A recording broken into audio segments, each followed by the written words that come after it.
And we're live. Welcome, everybody, here to the Lakers Lounge. I'm Anthony Irwin, joined as I try to be after wins as often as possible by Raj Chapalu. He is of Twitter. He is of All Access Lakers.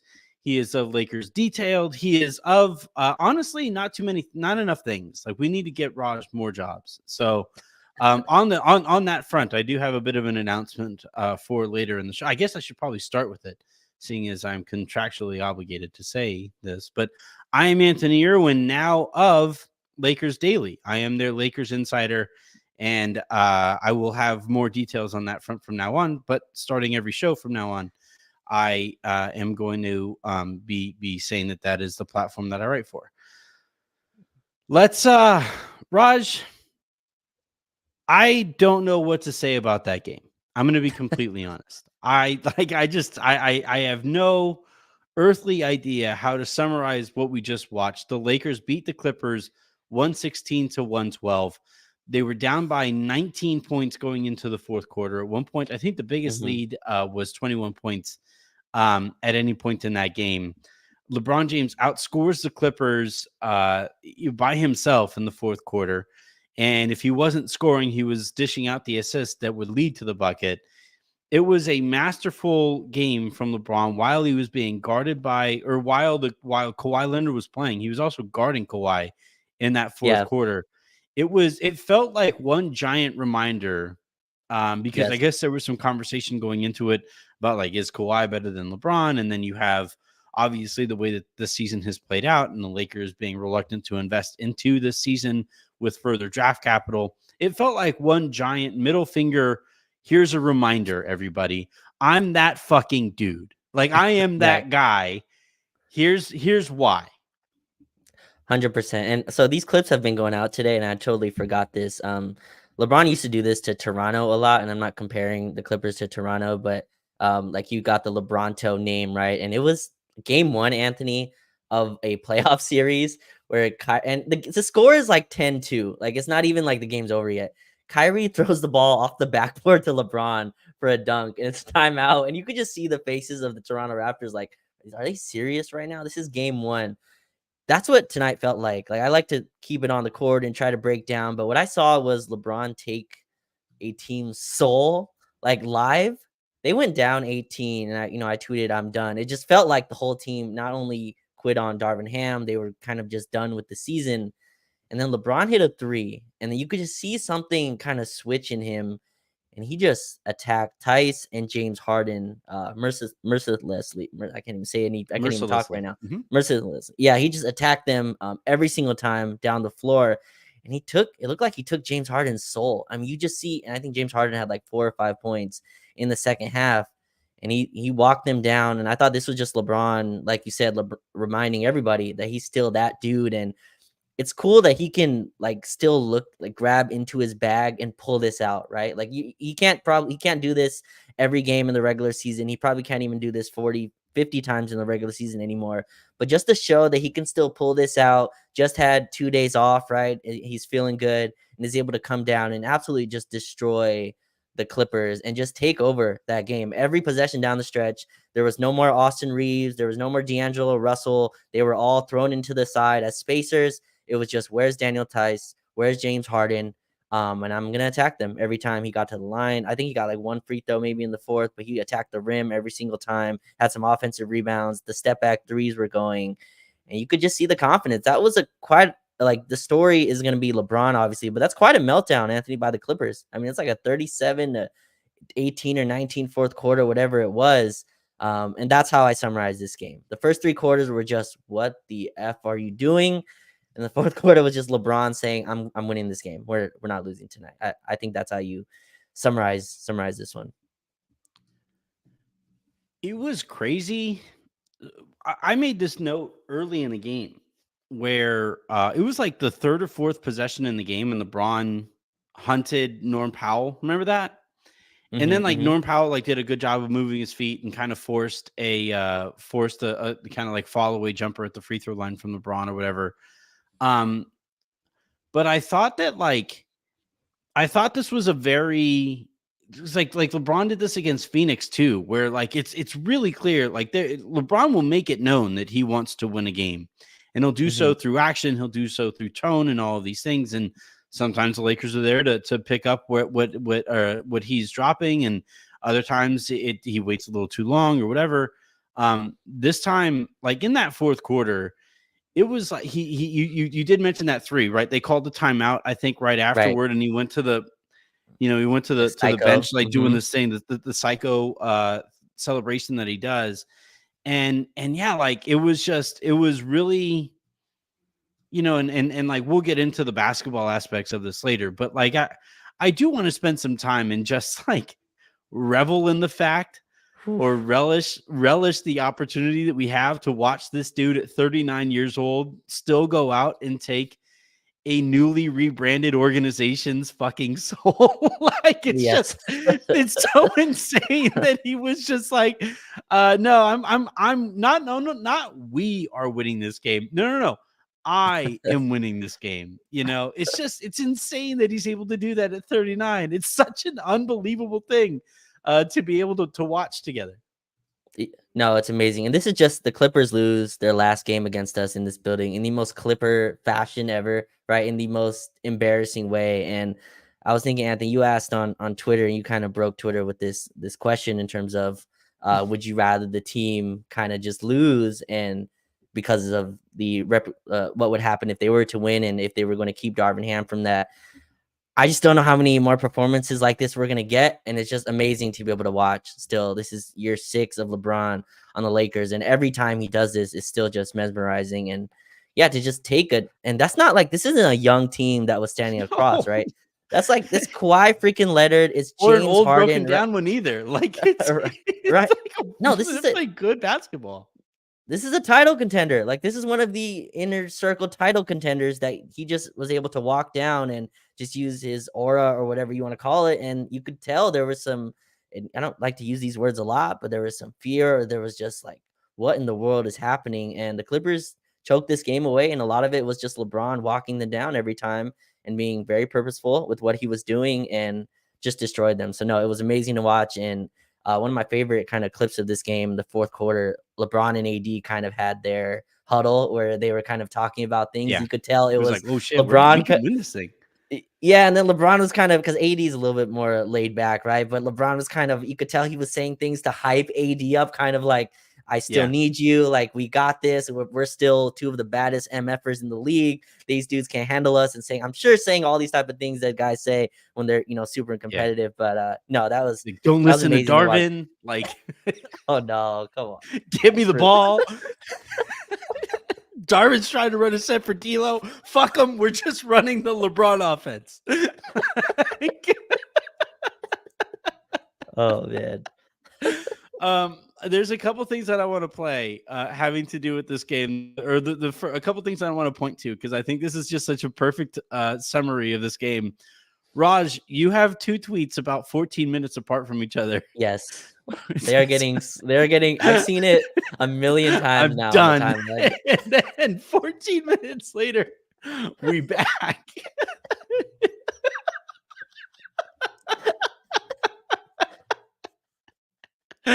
It's the basketball version of this scene. Lloyd, just when I think you couldn't possibly be any dumber. Raj is dumb. You go and do something like this. I'll tell you about it. And totally redeem yourself.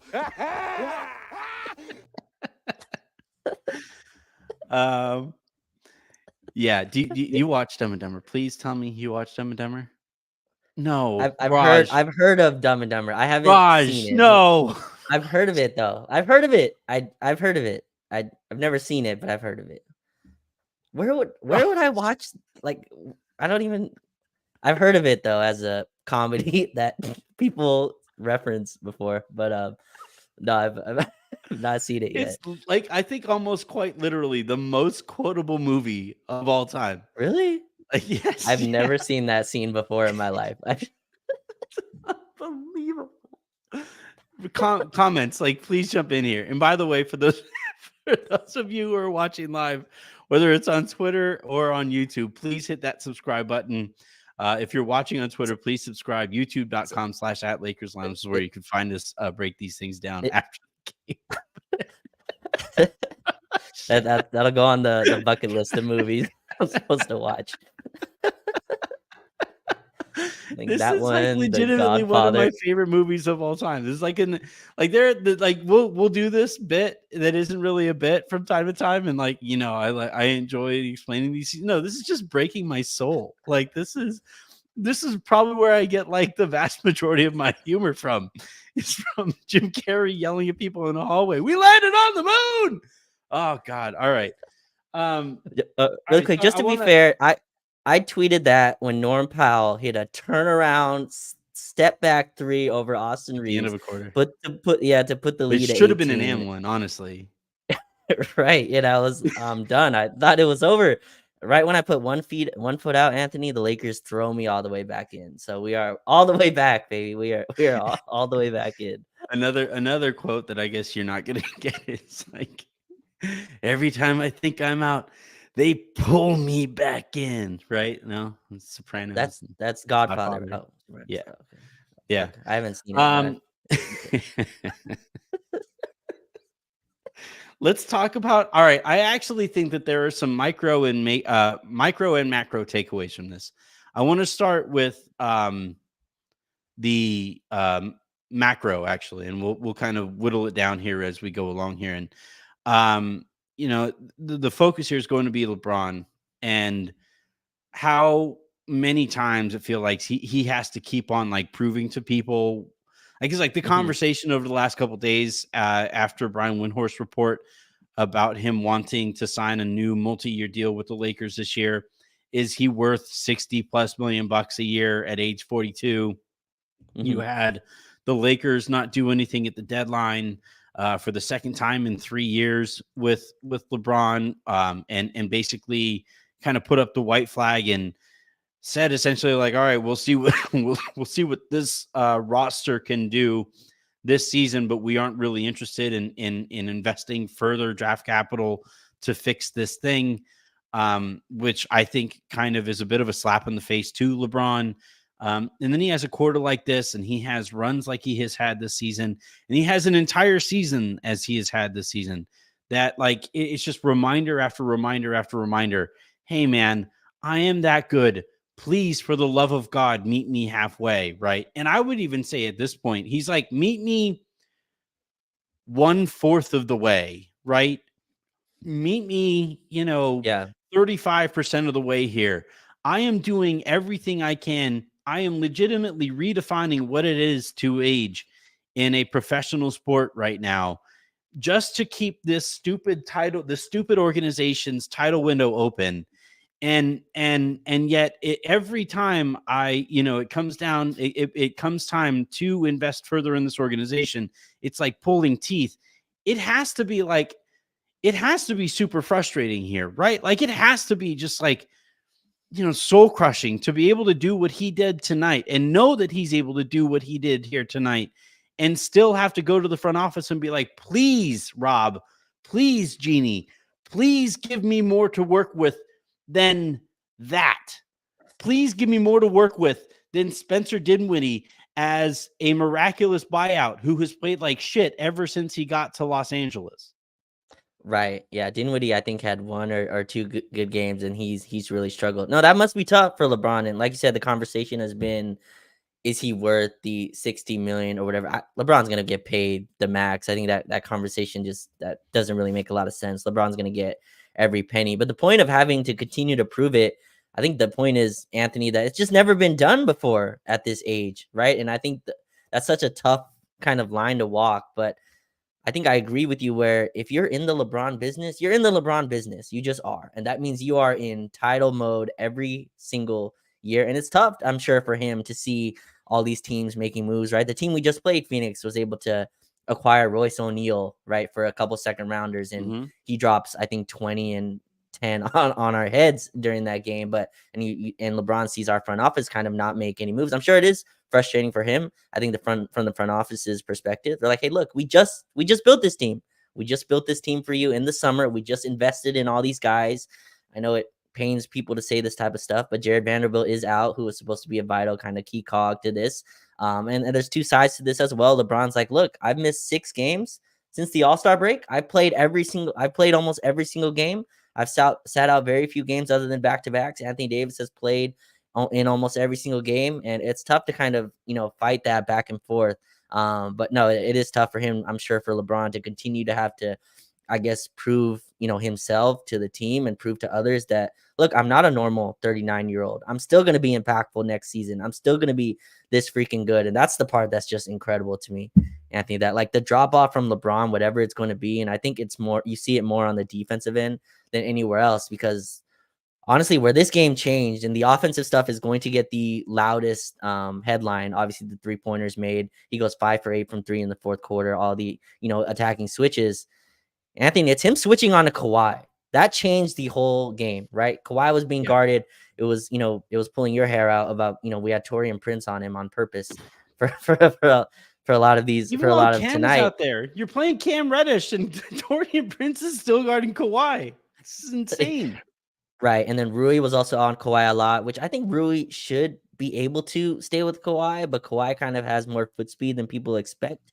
And he kind of throws, like, Rui's not very shifty, just because big guys who are as big as he is just aren't able to. That's one of the things that makes LeBron special. Mm-hmm. But we threw LeBron on, Kawhi, and that really shut it down, right? He was fighting through switches. They weren't allowing Kawhi to kind of hunt D'Angelo Russell and Austin Reeves. We switched to hedging instead of full-on traps or full-on switches, right? So D'Lo hedges at the top of the screen and then returns, and you kind of let Terrence Mann or Russell Westbrook, whoever it is, kind of attack it in that short roll. And that changed the game to me. And LeBron can't do that every night, Anthony. I think that's the tough part about this, is that, like, if LeBron doesn't decide tonight, hey, I'm going to, like, I remember Josh Hart had a quote on his podcast that, scoring 20 and playing defense is tiring. And, like, I'm sure that's tiring for a 20-year-old in Josh Hart. I'm sure for a 39-year-old in LeBron James, that's pretty damn tiring. And he and LeBron did that tonight. And that's the tough part, is he can't do this every night. He can't be your defensive, not that he's a defensive anchor, that I think that's what Anthony Davis is for this team, but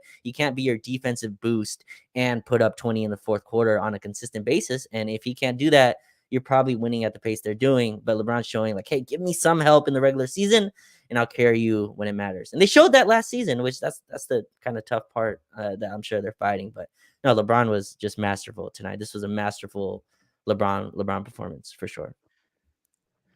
The Lakers improved to 12-1 when Taurean Prince plays fewer than 25 minutes. Oh, come on.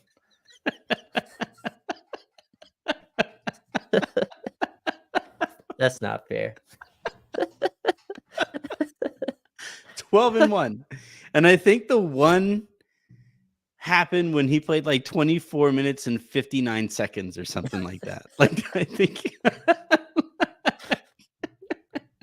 it's like the closer he gets to 25 minutes, you can actually watch the Lakers get worse.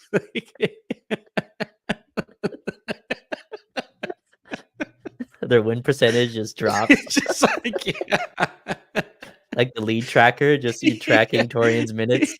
Like, like that meme of the Avengers, right? Where it's like you see the actual Avengers, and it's like, that's the Lakers when Taurean Prince plays 24 or fewer minutes. And then it's like the dudes who were like in these terrible Walmart costumes. It's like the Lakers when they play 25, when Taurean Prince plays 25 or more minutes, is essentially how bad the Lakers are when he gets that kind of a run. And by the way, like, I actually think that it's worth discussing. Like, I actually think it's worth talking about why it is that the Lakers are so much better when you get smaller doses of Taurean Prince, because he's a $5 million a year player. Like, he's not Chris Middleton. And like, I it's insane. We have to explain this. It's a crazy thing that you have to state. It's insane that I have to sit here and say that Taurean Prince is not Chris Middleton. Prime championship caliber Chris Middleton. Second best player on a title team. No. But like, it's legitimately a point that I think we have to continue to hammer home, because like, that stat is so loud, and I think it's, at this point, it's such a it's a trend in the way that we have to take note of it, right?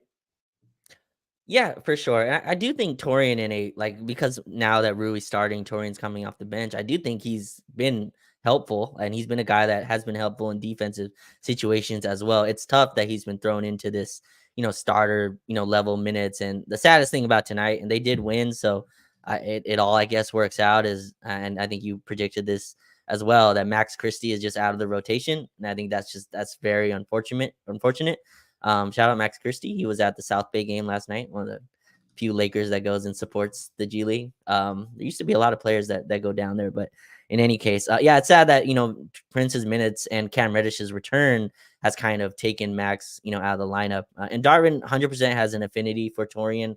I do think I think Torian's I think when I look at Torian Prince, Anthony, it's just he's an average NBA player, which if you look at our past few seasons, we were short on average NBA players. We just were. We had a lot of really below average NBA players. The problem now is we've turned an average NBA player and turned him into a 35-minute starter. And I think that's the tough part for him. And I was looking at his minutes the other day, his distribution. He's playing 10 or 12 more minutes a game than he's had in the last 3-4 years. So even for him, this is quite a step up. And the biggest thing for him, Anthony, I think if Torian was just able to control his shot selection, I think we'd have a different conversation as well about him. I don't think he's hurting you as much defensively anymore just due to the lineups that he's playing in. He's coming in second units. Second units by themselves are really more transition type lineups and are smaller units just in terms of how the league works. But his shot selection still, there's a ton of shots where on the rewatches, especially, it's just Torian, you were not open. And there's 15, there's 16 on the shot clock, but yet it's a step back three over a contest. And if you watch Torian's reaction, it's one of those, oh man, I almost had it. And it's no, you didn't almost had it. It wasn't even close. So I think that's the thing for me with Torian that, I'd like him to really clean up. And I don't know if that's a conversation with Darvin.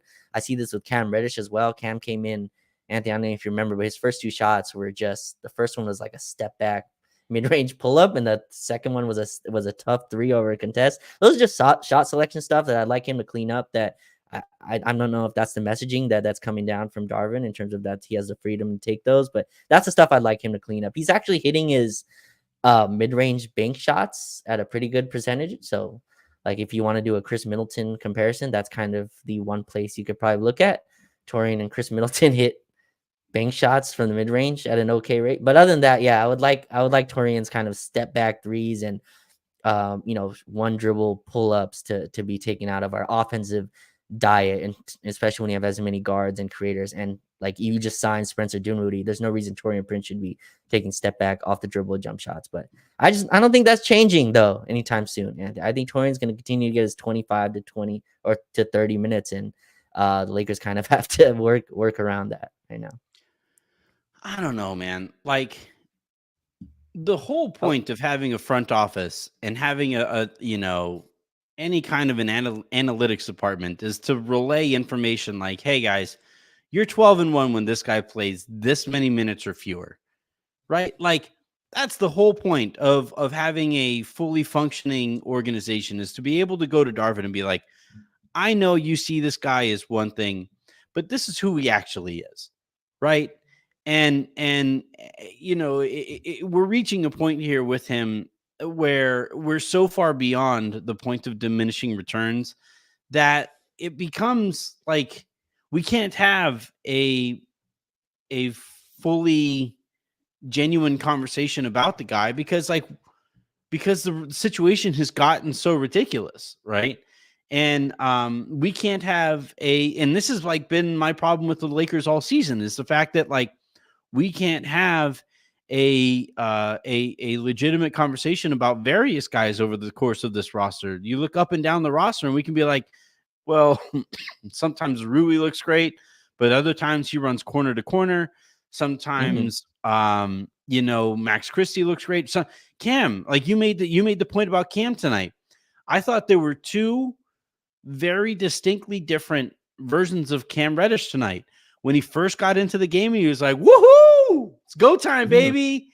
And he started firing away.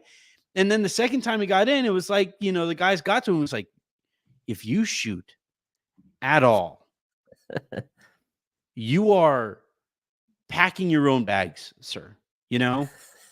and like this is the thing.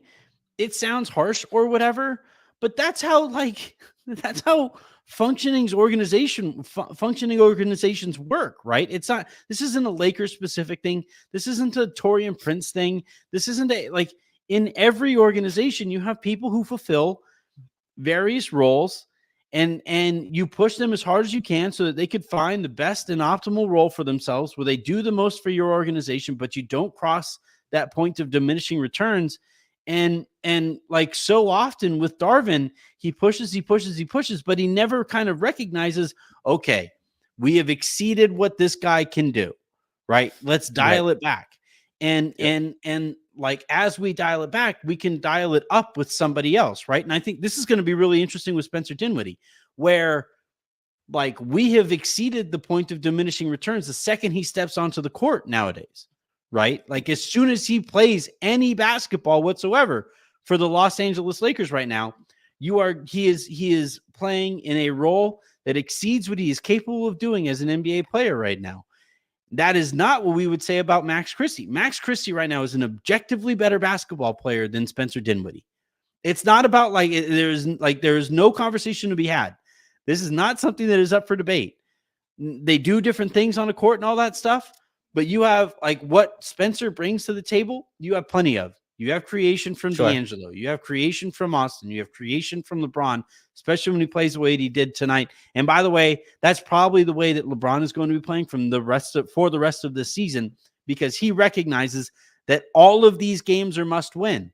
So what you do is you dial back Spencer Dinwiddie's role and you dial up Max Christie's. What is your level of faith that Darvin Ham is going to do that, though? Very, very low. I mean, sadly, because I mean, even when I mean, we had Jared Vanderbilt out, we had a bunch of guys out, and still Max was playing, I think 4 minutes. I forgot what team that was against. I think it was against San Antonio or something like that. Max played like 4 minutes, so I would not expect him to be in the rotation.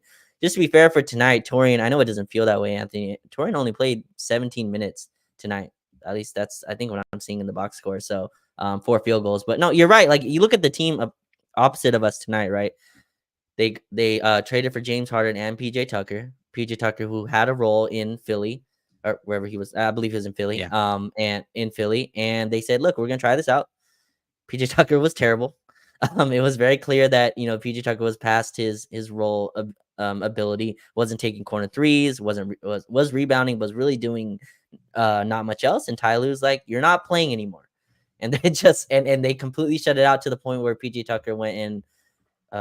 Again, this is stuff that I'm not privy to, but I guess like went and told reporters that I'm unhappy and is now somehow playing again. But like part of, and also Bones Highland, another young guy they traded from Denver. Bones just wasn't fitting, their team and their winning philosophy, and he was taken out of the rotation. Two straight teams that he hasn't fit a winning philosophy in, because he wasn't fitting a winning philosophy in Denver, and now he isn't fitting a winning philosophy with the Clippers. At some point, it's like, man, I can't find a good roommate. You want to, Bones. might be worth some self-examination here. But to your point with that, one of the reasons, not only because of Bones' inability to, well, I'm not gonna say I don't watch Bones closely enough, but they have Norm Powell, right? Like Norm Powell already does all the stuff that Bones wants to do, but he's better. And God, Norm just turns into Steph Curry sometimes when he plays us. I think the Dinwiddie thing is interesting, Anthony, because I think I get the at least logic of it in terms of it's not obviously him and Max do different things, and I think Max is needed just because of his rebounding, defense, and just he ups our athletic floor. But Dinwiddie is kind of this thought process of stacking strength on strength. Like you have a good ball handler and scorer in D'Lo, you have a good ball handler and scorer in Austin. Now you have a good ball handler scoring in Dinwiddie, and the thing that they were thinking with that is to kind of have all threats on the floor at all times. So like when they do go small, the difference between Dinwiddie and Torian is that Dinwiddie at least should and is supposed to have some level of off the bounce skill that Torian doesn't. What has not transpired is Dinwiddie's become a below average playmaker on this team. So he just hasn't, like, the Clippers up the physicality, and that's something that impacts D'Lo. It looks like that's something that impacts Spencer Dinwiddie as well. He was just unable to kind of hit the pocket to AD, and it's only been basketball impacts Dinwiddie at this point. Like playing, Like if he was to play in the G League, he would probably look pretty good. But as soon as he steps on an NBA court, But I mean, Dinwiddie just had like he had a really great run with the Dallas Mavericks, right, in their playoff run. I think he's kind of a guy that is a jack of all trades guard where there's nothing he does exceptionally well. He just like he's okay driver, he's an okay shooter, he's okay pick and roll operator, but like he just does none of those things well. So when the team really locks in, it kind of removes him from the game in a way. It's very similar to D'Angelo. Well, D'Lo's kind of has a more physical problem, but anyway, that's a lot on Dinwiddie. But I hope Max plays. Anthony, if he can't play now, where Vando's out, like where would he? And when Cam was out, if he couldn't play when both those guys were out, I don't know how he's stepping in now. But I hope he does for sure. yeah, like I don't have particularly high hopes, right? But that doesn't mean that we can't point that out here. No, for sure. And look, I was the guy who, because D'Lo wasn't playing very good basketball for the vast majority of this game, and when LeBron took over basically all creation responsibility in the fourth quarter, I was the one saying like, it might make some sense to play Max here instead of D'Lo. Nice thing is that D'Lo stepped up and hit some monster threes in that during that run, and was a big part of that comeback or whatever. On both sides of the ball, by the way. Like, here's the thing with D'Lo: you want to not notice him on defense. Like as soon as you notice D'Angelo Russell on defense, it's either incredible or it's probably really bad, right? Sure. And in that fourth quarter, and when the Lakers were making their run while he was out there on the court, I didn't even think about D'Angelo Russell's defense. Like it was not a part of. There was actually a play where D'Lo's guy came up to set a screen on whoever was guarding. I think it was Harden. I think Cam was guarding Harden, and D'Lo's guy, I think it was Norm or somebody like that, came up to set a screen, and I was like, "Don't switch, do whatever you have to do to not switch." And D'Lo actually did a really good job of actually shoving Cam to stay on Harden, and Norm wound up slipping the screen, and D'Lo had to fight to get back into the play. But I would still much rather have Norm have the ball there than Harden in that spot against D'Lo, right? And it's those like tiny little things that you don't notice from unless you're like really looking for it. But it's those tiny little things that make the difference between had he just switched there, that's probably a bucket. As it was, the Lakers got the stop, the run continues, and the game continues as such. And that's the part of it that, like, we were talking about this with Rui, we've talked about this with D'Lo, and it's just like the Lakers have entrusted you, right? Whether it was Rui getting a new contract, whether it was D'Lo getting not traded at the deadline, the Lakers have entrusted you with like, hey, you are going to be a part of this core here moving forward. That means that both of those guys have to, step up to the responsibility of not just scoring. Like you have to either positively impact the ball or impact the game without the ball, or you have to just not fuck up in those spots to help your team be good elsewhere. Right, 100%. And I love the trust, from tonight. And D'Lo's hit some huge threes, and he's a guy that can have a terrible game and just hit clutch baskets. And you're right, I thought his defensive effort and just his engagement was much better. And D'Lo's like a lot of players to me, Anthony, where his defense kind of relies on his offense. And he's so bad defensively that when his offense is bad and his defense drops even a percentage, it just goes off the wayside. But I thought tonight he was solid. Austin Reeves, 2 huge defensive stops, right? The 2 guards who are kind of picked on defensively. I just love that, they stopped sending 2. We were trapping James Harden for a lot of this game at the top of the key in terms of where if he got isolation on Austin Reeves, they would send 2. And Austin, I think, got, 2 big stops on him. But yeah, you're right. Rui and D'Lo both came up big in the clutch. Rui missed that corner 3. I love that LeBron went right back to him. And then my favorite non-LeBron play of the night, Anthony, was Rui catches in the corner. It's Kawhie freaking Leonard who closes out on him. And he, pump fake, drives, and he kind of bumps Kawhi off, which you don't see people do at all. But he bumps it. It's and such he an gets a insane sentence. I bumped uh, Kawhi Leonard off. and That's it's not like, like yeah, like yeah, I'm not kidding. Kawhi might be like a top 3 hardest guy to move in the league because of his understanding 100%. of leverage and just overall strength and all of those things. Like, if he doesn't want to move, he is not moving. It's like him and like 2 other guys that I think of that way. And it's not like Kawhi had a crazy closeout. Like he was under control. Like he was under control on the closeout. He moved his feet. He was staying right with Rui, and Rui was able to, like I said, bump him off and hit a reverse layup on him. And they panned to Rui, and he might as well, Anthony, have been doing the LA sign because he put out a huge. He stuck his tongue out, and he was all Oh yeah, excited. that's when you know good things are happening. When Yeah, you get yeah. the So Rui that like like it's yes, yeah, just it's great things are happening when yes. he does when his whole ass tongue is out there. Great things are happening. We got the Rui tongue out. We also got the D'Lo. Every time D'Lo hits a three, that kind of ices the game. He does this thing where he looks at the crowd now. He doesn't really do the ice in the veins anymore, but he kind of just like does a Are You Entertained? Which I don't know which movie that's from, but like Are You Entertained type of thing, and then goes down the other end. Is that 300? 300, right? Or 300? Sparta. Hmm.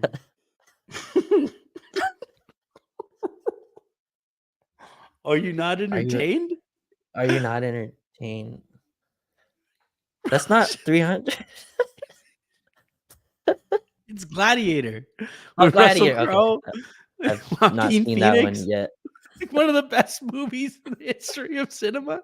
They're making a sequel that nobody wants right now. Oh my Throw it on god! the list of movies I need to Like I'm catch not. up on. Dumb and Dumber cut me to the heart, and you were like, "Let's go further. Let's see that steak sticking out the back, motherfucker."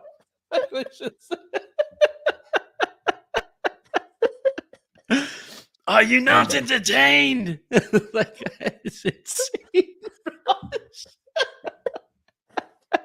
I've heard of that saying, like I've heard of it, and I think I might have seen that just scene of that movie, but I actually just rewatched it like the other day.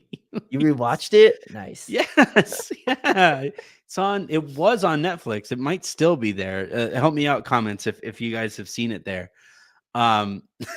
It's unbelievable.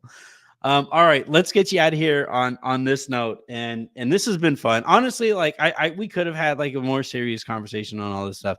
I mostly just wanted to just laugh at this game. We'll take a look at some of the numbers within it. Anthony Davis, I thought, was not great by his standards tonight. One thing that I've noticed recently is that the Lakers are basically on this run where, other than tomorrow night's game, or tonight, by the time you guys are listening to this, if you're listening on podcast form, the oh my god, that's a great point from Drew. LeBron literally gave Bryce the middle name Maximus. That's the main character from Gladiator. Oh Is that my really? goodness. Wow. No, is it? No, I think his son was named Maximus. I think Okay. he was the Spaniard. He also might have been Maximus. I'm legitimately blanking on that front, but yeah, I've thought that, or I've noticed recently, the Warriors did this, the Suns did this, the Clippers did this again today.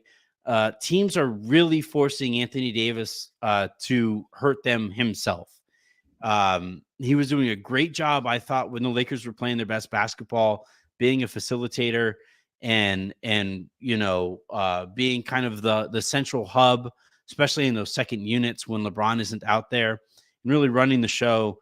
But teams are turning him into a jump shooter, which I don't think he's very comfortable with.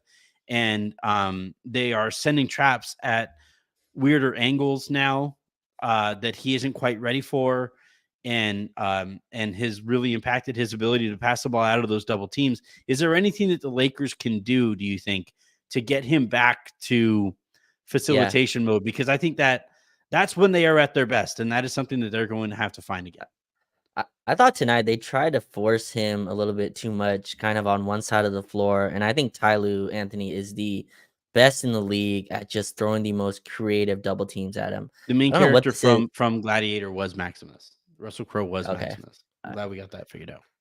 I'll watch it in August after summer league. A few movies to put on. But no, No, I like need you I to feel. watch it like right when we're done tonight. Oh no, I've. Oh, this game is coming back on after after we're done talking. You said that's so dirty. Oh no, baby! I got myself a bottle of wine, No, a cigar. I got some chocolates and strawberries. I'm gonna watch me this game. I don't blame you. That fourth quarter was incredible.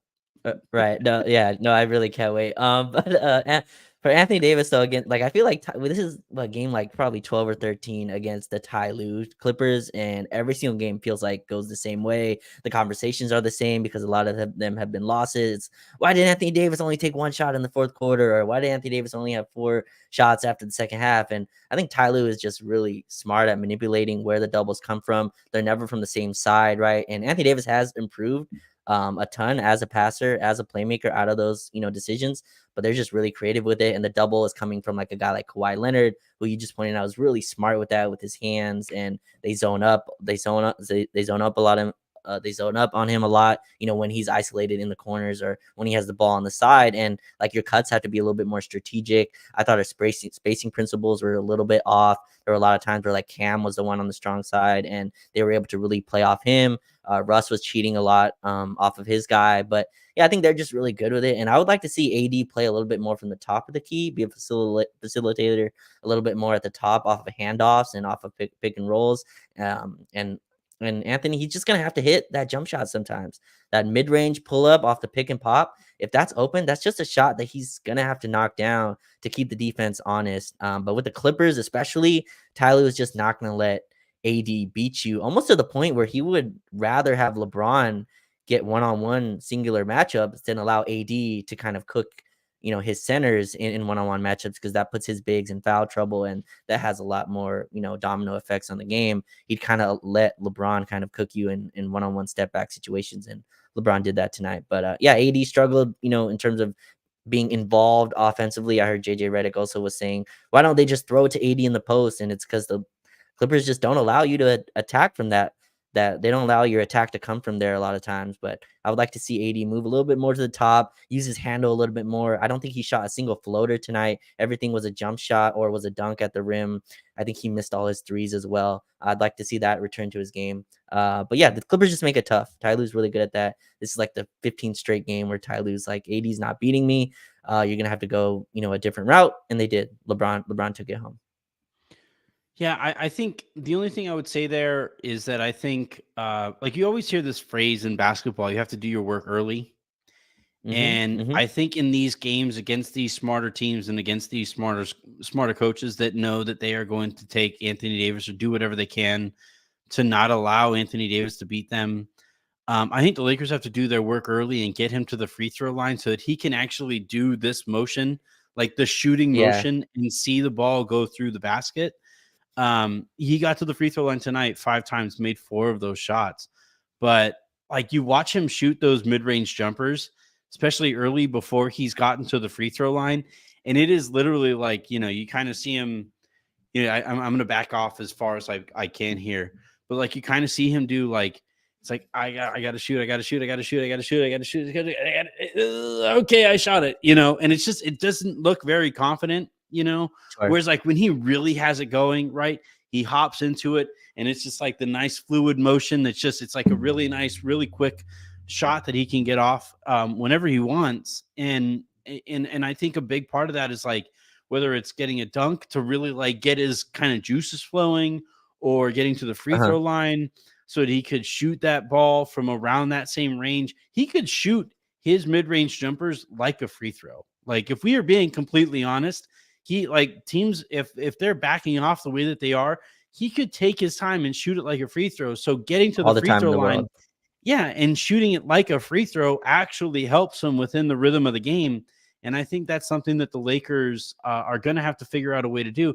Tonight, he was being guarded by Daniel Tice for a lot of those minutes. I think I would imagine. So yeah, Tice played 31 minutes and Plumlee played 16.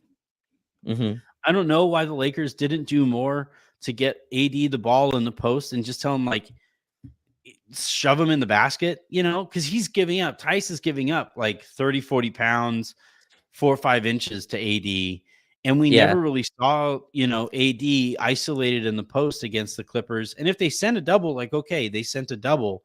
But I personally would like to see the Lakers do a little bit more work early to get AD some real confidence in a matchup like this. Me too. And just to add to that, I'd love to see AD not have to outlet the ball every single time. Like, he has enough handle to me, Anthony, where if the defense is on their heels, just push it up yourself. You don't have to give it to D'Lo. You don't have to give it to Austin. You have enough of a handle to me where you can just go and attack yourself. And he does that from here, from time to time. I just want to point out, highlight 2 things. Number one, there was a play huge play when we were making our run. Kawhi catches in the corner. AD closes out. And the amount of players who can do this, feel like you can count on one hand. He closes out to Kawhi, Maybe forces one him finger. off. Maybe one finger, yeah. Maybe it's just one guy. You're right, yeah. But yeah, Kawhi catches in the corner. He runs him off the 3-point line. Kawhi drives, and he has a step on him, goes up to dunk, and AD catches it fully clean and forces the jump ball. And obviously, I believe we win that one. And LeBron scores. And then number 2, so LeBron was hunting Tice a ton, and what that does is it leads to a smaller. I don't remember who the switch was always against, but it leads to a smaller player on AD. And what he did was, because he knew he wasn't getting the ball in the post, he would just attack the offensive glass, and he saved a ton of possessions for us where, LeBron would drive and just get it onto the basket, and AD would draw a foul, underneath. So those 2 things I thought were big. He was able to kind of contribute in other areas, had 2 huge free throws as well. AD clutch free throws has been a conversation the last few years, had 2 big free throws as well in this one. So he was able to contribute in the fourth. It wasn't in a dominating the basketball way, but his defense was still vital. And then just attacking the offensive glass, being impactful in that way, just being a force, I thought helped the Lakers win too tonight. I also think, and I really hope that Darvin takes this lesson from this game. This is the last point I have on it, because I do really have a shit ton of work I have to get to. And I still have to talk about Lakers Daily. But like, I do sincerely hope that Darvin sees the lack of success that the Lakers were having when he went super duper small. Because you knew that this was coming, right? Zubats isn't available. Paul George isn't playing or whatever. And the Clippers were going to be really small. But the Clippers are better at being small than the Lakers are, right? Because they actually generate advantages by doing that. And the Lakers don't, right? When the Lakers go small and they have their multi-guard lineups out there, it's Spencer Dinwiddie, who can't throw a pea in the ocean right now. And it's like Cam Reddish or Taurean Prince at the 4. Cam can't really shoot, and Taurean can't rebound. So like and neither like, and like the Lakers don't have a whole bunch of foot speed, so they aren't like attacking and getting into the cracks of the defense that is created by going super small. So like, we keep on getting reminder after reminder after reminder that needs to be sent to Darvin Ham that like you cannot continue to force this team into, this identity that you want of it, right? This small ball identity that he wants of this team. You do need to continue to find whatever physical advantage that you can. And to his credit, Rui did finish the game instead of Cam Reddish, although I think Cam is kind of a big bruising small forward anyway too. I just think the Lakers need to find more ways to go bigger more often and force a team like the Clippers to have to play an extra big when they don't want to, and force a team like the Warriors to try to like play Kevon Looney and Dario Saric together, and force the Phoenix Suns to try to play Yusuf Nurkic like beyond his point of diminishing returns. And the more that Darvin keeps on pressing this issue of like, no, actually we can be small and we can have all these ball handlers out there, like he's actually actively making the Lakers worse. Yeah, the Lakers went 8-3, I believe, going into the All-Star break, and it's unfortunate Christian Wood got hurt on his day off or something, or however that transpired, because our 2 big lineups, Anthony, were playing really well. We kind of were backed in the corner of playing big due to the injuries. And I think those lineups were playing really well, and we've gotten away from that, which kind of makes sense.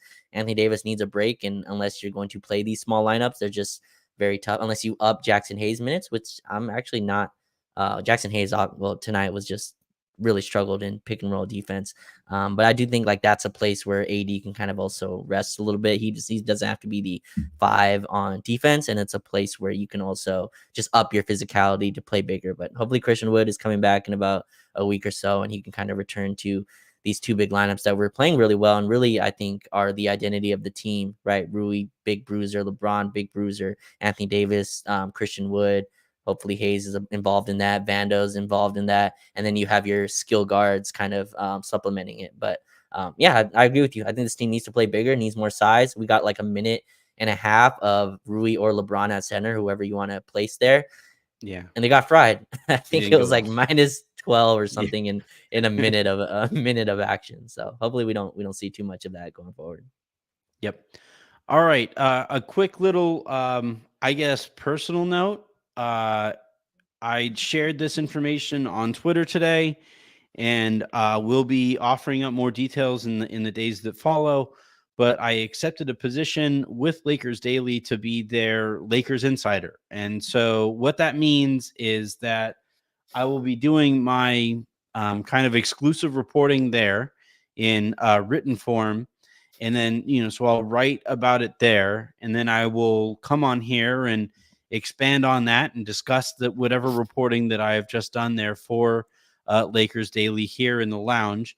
So it doesn't really change anything for you guys who are listening here or watching here live.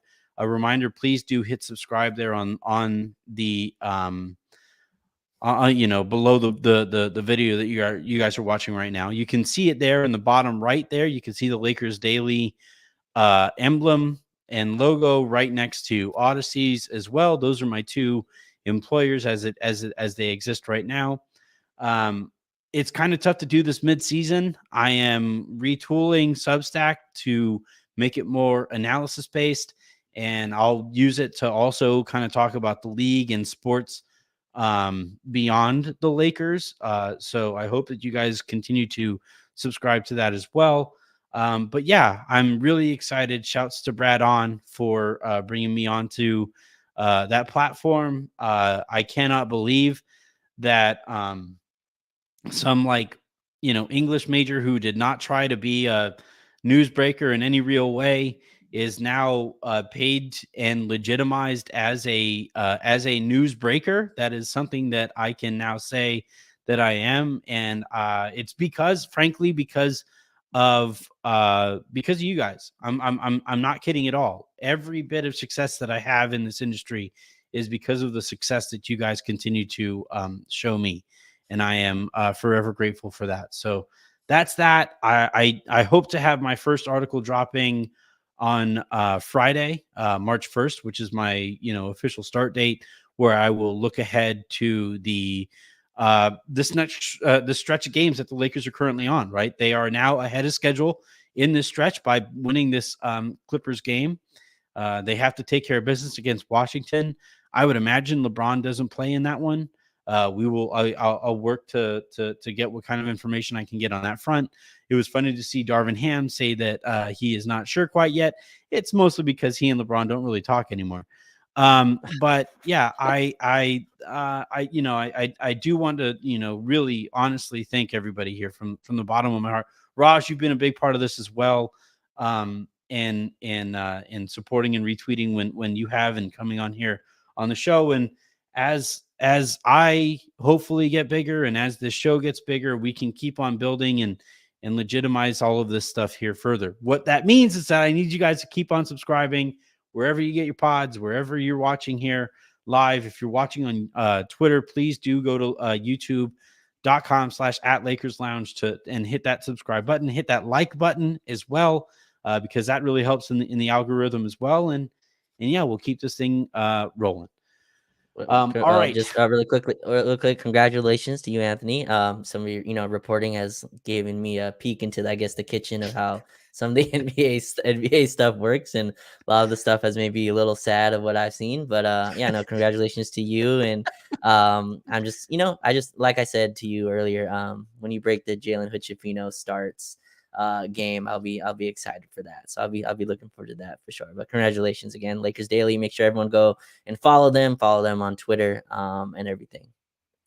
Is that for like Orientakos on in Greece? Is that where you want me to break? You want me to start reporting on Greek EuroLeague teams? That's me.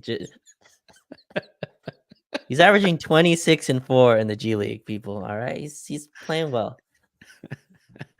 All right, that is going to do it here for this episode of the Lakers Lodge. I'm Anthony Irwin. That was Ross Shapalu. We have all right. So I'm going to turn this into a podcast. I have some other editing that I have to do for Odyssey as well. Tomorrow, the plan is to go live with Aaron in the afternoon in preparation for the Wizards game. And then after the Wizards game, I will go live after that. And then on Friday, I will also be doing a happy hour as well. And, in that happy hour, I'll be talking about hopefully my first article or column for Lakers Daily. So until then, and until the next time you guys hear from me, I'm Anthony Irwin. That was Raj Shapalu. This was the Lakers Lounge. Have a great rest of your day. Make somebody else's, and I will talk to you, in a few hours. We'll see.